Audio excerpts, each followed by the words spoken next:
Our next TED Talk will come from Schindler. Christine is a junior studying biomedical engineering and global health. She is also the founder of Girls Engineering Change, a now nonprofit organization, which creates a mentorship network between university students and young females in upper elementary and middle schools to assemble technological devices which are donated to assist in the developing world. Christine gained notoriety at the Global Clinton Initiative, where she was recognized by and met Bill and Chelsea Clinton and received significant national press. Her goal is for young girls to have a tangible way to see how engineering can be used to make an impact in the world. Please welcome Christine.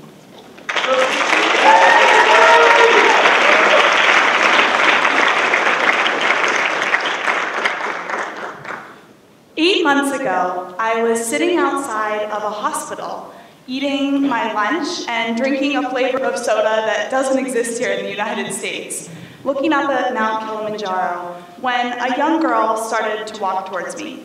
She smiled and asked if she could sit down and join me for lunch, and I said, "Ndio," which means yes in Swahili.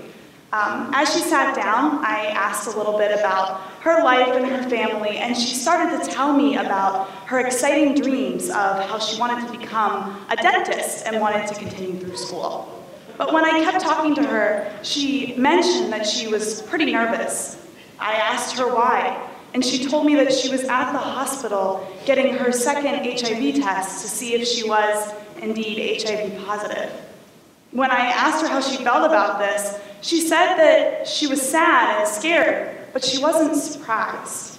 In fact, she said that when she went back home, if she came back HIV positive, her family and community would see this as much more common than her achieving her dream of becoming a dentist.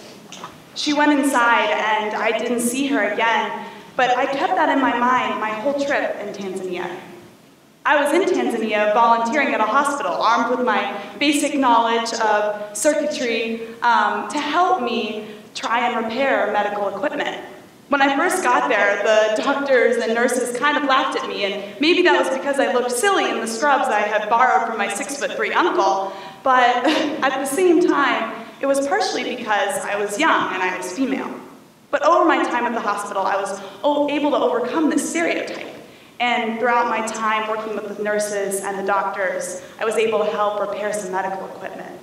This is a picture of the hospital where I worked. When I went home and I was flying back in the safety and comfort of my transatlantic coach seat, I was thinking about the things I had seen and reflecting on everything. I realized that I was so blessed to not have the same stereotype inflicted upon me as the girl who had the stereotype that she would continue on to become HIV positive. However, as I was thinking about this, I realized that I had my own sets of stereotypes that still faced me back at home. So with that, I kind of want to bring you back to about 5 or 6 years ago. This is me in high school, a little bit awkward, working at a community theater. And high school me, this is a time that's plagued by stereotypes and perceptions of what people think about you. So of course I was apt to worry about what my peers thought of me. And when, from encouragement from my parents and teachers, I was encouraged to go into potentially engineering, I can never forget what I said to my best friend at the time, what she said to me when I told her I was interested in going into engineering. She looked me in the eye and said, "But Christine, why would you want to do that? Engineering is for guys. Besides, you're so creative. Why would you want to do something so boring?"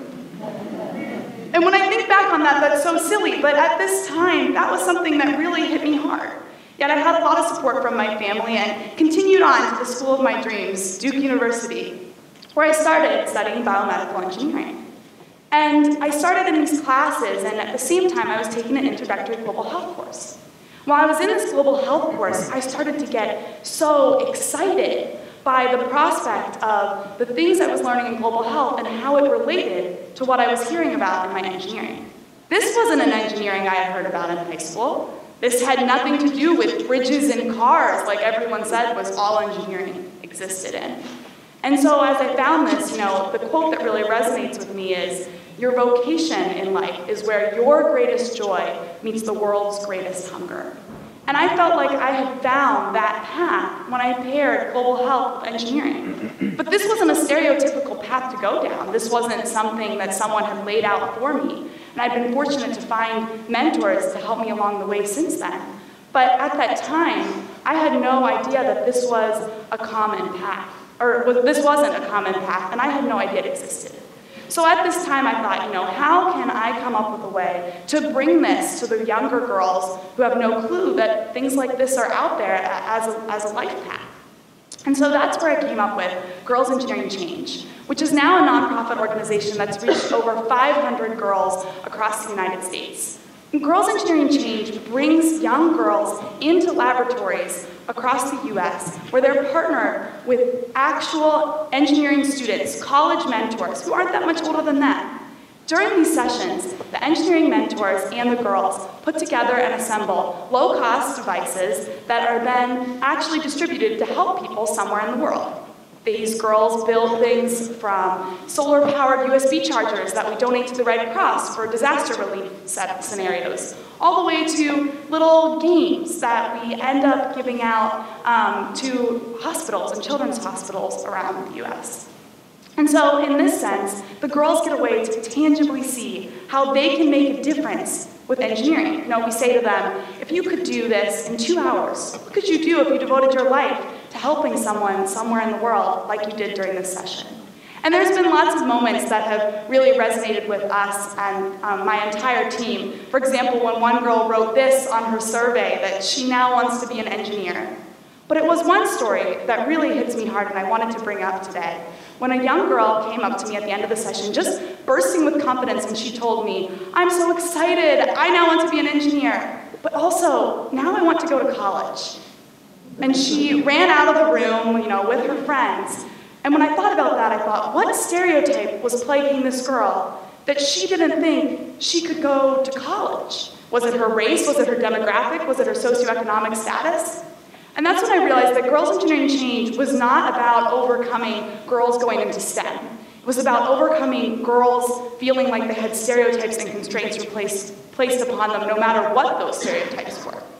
Because when I think about it, the stereotypes placed on me is not just that I'm a female and engineer. I have stereotypes placed on me for being in a Greek organization or for identifying as Catholic. There are many stereotypes that are placed on all of us, but really they're just constraints that society gives us. They don't mean anything. And honestly, all of a person's attributes, whether they're stereotypable or not, do not matter in the long scheme of things. They're just a person. And so when I think about stereotypes like this, I wanted to bring up, when I was looking for pictures for my talk, I searched engineering Google Images just to see what came up. And you can see here that every picture is a white middle-aged man wearing a hard hat.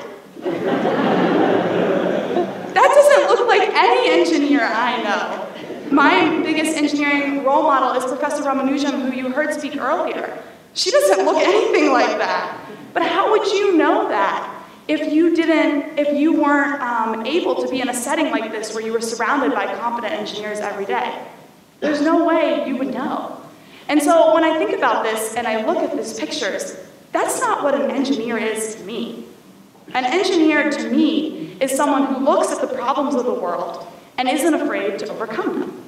An engineer to me is someone who finds things and problems and constraints and comes up with a solution to them to try and help someone, to try and make the world a better place. Those are the engineers and peers I see around me in my engineering school. But when we look at engineering in this definition as more of a mindset, when I talk to my family and go home and say, I'm so scared about my grades, and I'm told over and over again, engineering is not about formulas and tests. It's about learning how to think in a different way. Then why can't all of us here today be able to apply that mindset? If engineering is not about a degree and is not about technical training, but is instead about looking at something and having the courage to know that you might be the person to come up with your own unique solution to that, no matter what the constraints are. That's the kind of engineer I want to be. And that's the kind of engineer I would challenge all of you in this audience to be, no matter what discipline you're studying or what your job is, because those are the people we need to change the world. And I think that there are so many people in this world that identify that for me, but I wanted to bring up a couple of examples. My host sister in Tanzania looked me in the eye before I left and said that she wanted to be the first female president of Tanzania. That's an engineering mindset. That's overcoming the constraints and stereotypes that were placed in front of her. And my own two sisters who are here with me today, supporting me, I look at them every day and see the way they challenge the stereotypes that are placed on young women in high school. And I know that with these images in mind, I can come up with the hope to overcome the the constraints that are placed upon me and overcome these with an engineering mindset. And I think that if all of us are able to adapt this mindset, then we can all truly change the world. Thank you.